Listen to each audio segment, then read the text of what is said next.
সম্মানিত দর্শক বন্ধুরা, আসসালামু আলাইকুম। আশা করি আল্লাহর রহমতে আপনারা সকলেই ভালো আছেন ইনশাআল্লাহ। যে যেখান থেকে বসে, দেশ ও দেশের বাহির থেকে বসে, যে যেখান থেকে বসে মাছের ভিডিও দেখেন, তাদের প্রতি আন্তরিক শুভেচ্ছা অভিনন্দন। মাছ চাষি ও খামারি ভাইয়েরা, প্রতিনিয়ত আমরা যারা কই মাছের চাষাবাদ করবো বলে ভাবতেছি, তাদের জন্য আজকে নতুন কই, অর্থাৎ এই বছরের নতুন ভিয়েতনামি কই মাছের পোনা। আমাদের কাছে যে পোনাগুলি আছে, কেজিতে 3000 পিস আর আছে কেজিতে 5000 পিস। দুইটা লাইনের পোনা আমরা বিক্রি করতেছি। যদি আপনাদের প্রয়োজন হয়, আমাদের স্ক্রিনে দেওয়া নাম্বার কল করুন।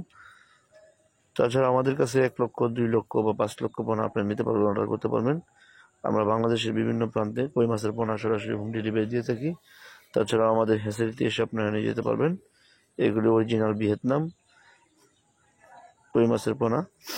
আর কই মাছের চাষাবাদ তো অনেকেই জানেন, যারা পুরাতন চাষি তাদের তো কই মাছ চাষ করার বিষয়ে জানা নেই, তাদেরকে দেওয়ার প্রয়োজন নেই। আর যদি আপনারা যারা নতুন চাষি, নতুন চাষাবাদ করবেন, তারা অবশ্যই আমাদের স্ক্রিনে দেওয়া নাম্বার কল করবেন। তাছাড়াও আপনারা ভিয়েতনামি কই মাছ চাষ করতে গেলে আপনার পুকুর, যদি পুরাতন পুকুর হয় বা নতুন পুকুর হয়, পুকুরগুলোকে ফ্রেশ করে নেবেন, পরিষ্কার করে নেবেন। তারপরে ময়লা আবর্জনা পরিষ্কার করে নেবেন।